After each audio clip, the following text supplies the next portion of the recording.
Hello, I'm Jerry Jacobs Jr., founder of CatholicAlpha.com. Welcome, brother. Well, when my first wife left me, I was blindsided. I came home one night and her new boyfriend, homewrecker, were in the car in the parking lot. And as I get to the door, my wife gets out the car. Yes, she actually bought this dude to my house, to my kid's house, to our house. No consideration. So we did start talking, and all of a sudden, the other guy standing behind her with his arms all crossed, like he's a big man, So my wife and I finished talking. So my sons, who were about 10 at the time, and I go inside. All of a sudden, I hear this banging on the door and yelling and screaming, "Get out of here! Get out of here! Get out here, you MF and this and bull crap and all this kind of stuff, man." It was just wild, right? And he's a really big dude too. So I go out and look out the peephole, and it's him. He's totally out of control, dude. Totally out of control. Calling me all kinds of names and threatening me and trying to get inside the house. I tell my sons, I said, "Look, y'all go to your bedrooms and you close the door." And I tell him to leave, or I'm gonna call Popo on you now. I'm gonna call the police. Of course, he doesn't leave because he's hard-headed. He thinks he's righteous and coming in trying to break up my home, messing with a married woman, and he's still trying to get in the house. So I'm thinking I have no other choice. So I'm thinking this dude's going to come through my door. My boys are in the house. My wife's not thinking straight. So she's not telling him to come on, let's go. So what am I do? So I have to go and I go get my gun. And I warn him, I say, "One more time, dude, you need to leave," right? And of course, being hard-headed, thinking he's the righteous one in this situation, he doesn't. He's still banging and screaming and all this stuff. And the door starts moving like do like that. So I'm thinking, okay, I have never called the police in my life. So what do? I go and I call the sheriff. I call the sheriff, which I've never done in my life. You know how being a man, we don't need nobody to protect us. But I'm like, okay, either somebody's going to get hurt here or I need to call in some reinforcements. So that's what I did. And I tell the crazy man, I said, "I called the sheriff, dude. You better leave," And all of a sudden, it's quiet. It's crickets. And he's gone. So about 2 minutes later, the sheriff shows up, and a week later, I palm my gun. I'm like, okay, I this situation is causing me to do things that I wouldn't normally do. So I need to get rid of this gun, and then maybe at a later time, get another one. So my point, what is my point? My point to this is to let you know that I've been where you are twice. My first wife and I were in divorce court, but she died of leukemia before the divorce was final. It was a terrible time in my life. It took me 2 or 3 years to get over it. Didn't even know there was anything wrong with me. But it was, man. And all the same problems started happening all over again in my second marriage. And that's what's so crazy about this. We always take us with us. So I had to figure this out, man. I said, look, I had to figure this out. I'm going to lose my wife again. I'm going to lose my children for a second time. And by the grace of God, I did figure it out. And this is what I want to share with you to help you not to go through the same problems and roadblocks I did. So inside this 60-minute marriage masterclass training, first, I'm going to explain to you the reason your wife is causing unrest in your home and in your marriage. Second, number two, I'm going to explain to you the top 21 clues that you as a husband, as a man, should have, you should have seen that told you this was coming. So I'm going to explain to you the top 22 clues that you should have seen that told you this stuff was coming. Why? So that once we fix this together, you can prevent this craziness from happening again in the future. You'll pick it up because you'll know the clues. You'll say, "Oh man," you'll nip it in the bud. You won't just sit back and be lackadaisical, which is probably what got you in this problem right now. You didn't pick up your wife's clues of she was telling you how unhappy she was and how unfulfilled she was and how depressed she was. If you'd have picked up the clues that I'm going to teach you in this video, man, boom, you wouldn't be here right now. I promise you, you wouldn't be right here now. Because look, once you know, usually once men know there's a problem, we jump in and fix it. So, number three, I'm going to help you learn how to change her mind and get your marriage back on track. I know you're busy, so I'm only asking you for 10 minutes, dude. 10. Be a man, man up. Give me 10 minutes. And if I don't convince you that I might be the one to be able to help you and show you and teach you and help you get things back on track, hey, get out of here. Leave. Fine. You got it together. That's fine. But if you have more than 10 minutes, I highly suggest you to watch this entire Phenomenal Marriage Masterclass training. Please, if you just spend the time, man, get together.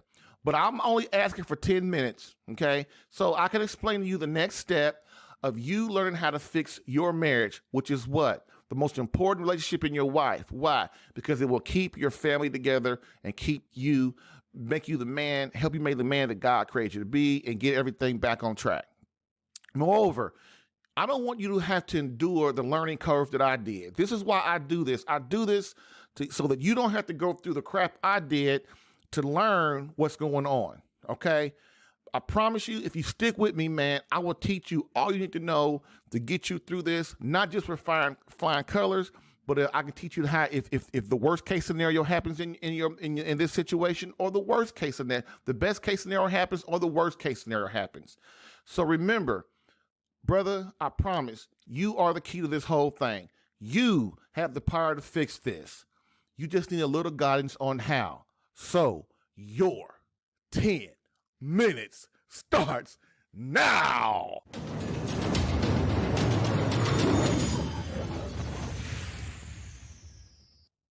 Well, it's happened.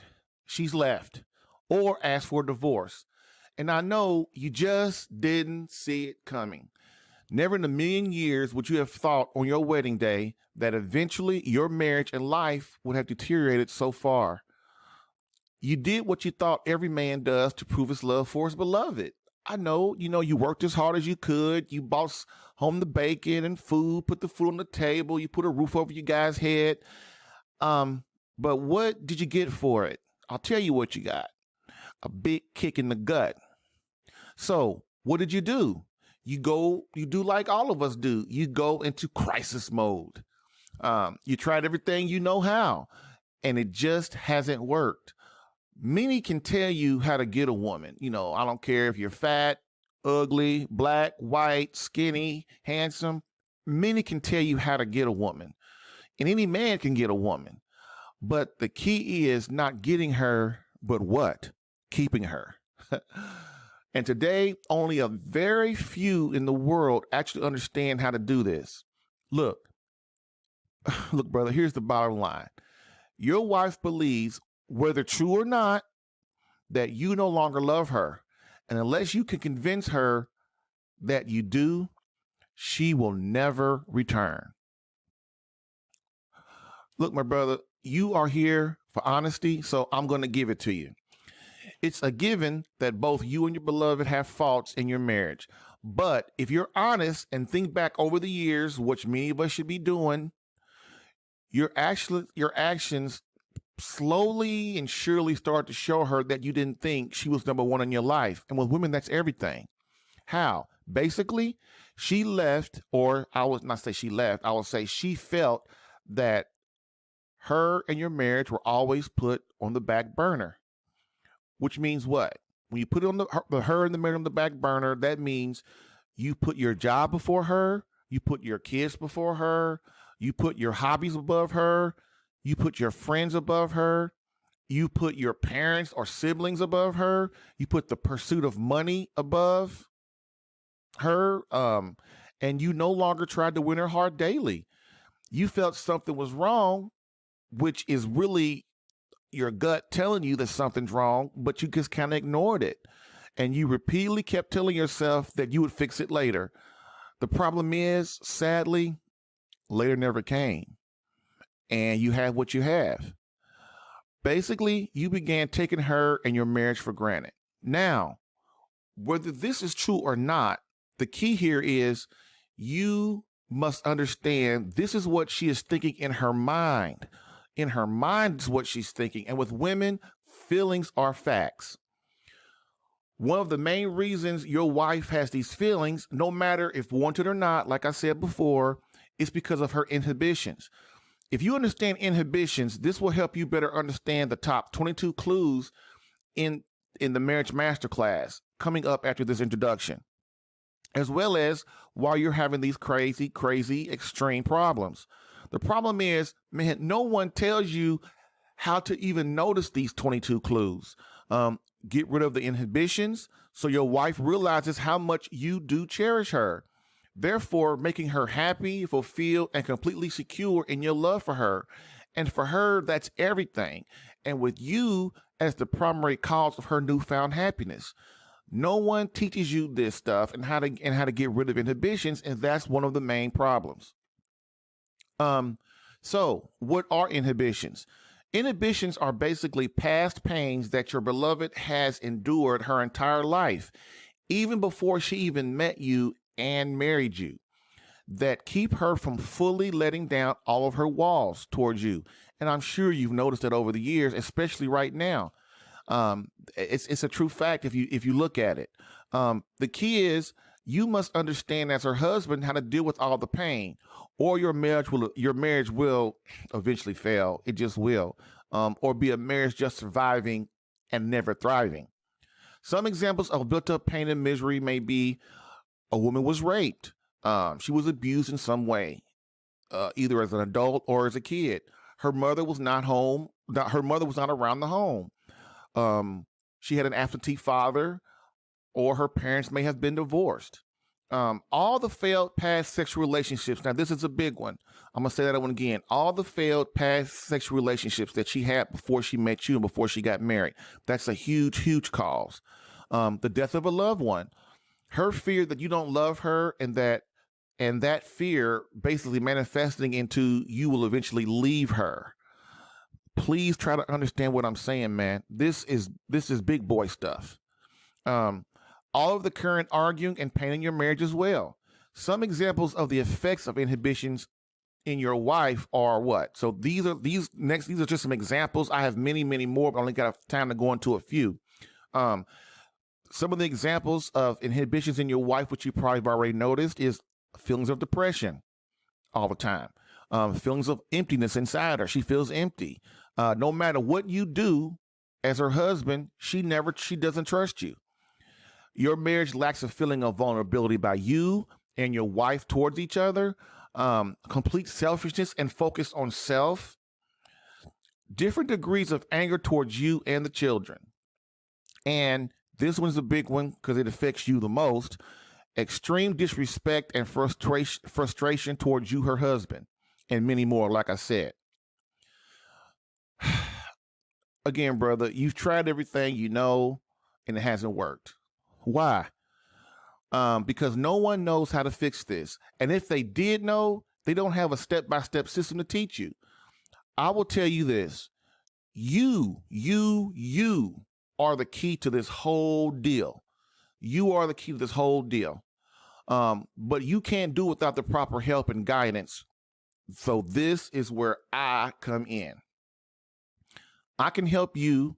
I can teach you everything you need to know to get your wife back in your arms where she belongs.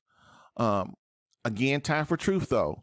I believe in being straight and upfront, man, so that we all understand where we are. And here's the deal. This way we can better plan and strategize and how to attack this extreme problem. So let's speak on worst case and best case scenarios real quick. So the worst case scenario with your situation right now is probably this. I'm not saying it's exact, but bear with me. Your wife files for divorce and gets it. Remember, this is only the first step if you are Catholic. To truly be free, she must then, after the divorce and gets the divorce, she then must file for an annulment and then get the annulment.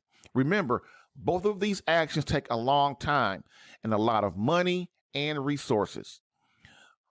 But if she is granted the annulment, basically for all practical purpose, man, your marriage is over. And you can either do one of two things. One is you can spend the rest of your life trying to get your wife back, suffering for yourself, suffering for your marriage, and offering yourself up to Christ for your marriage.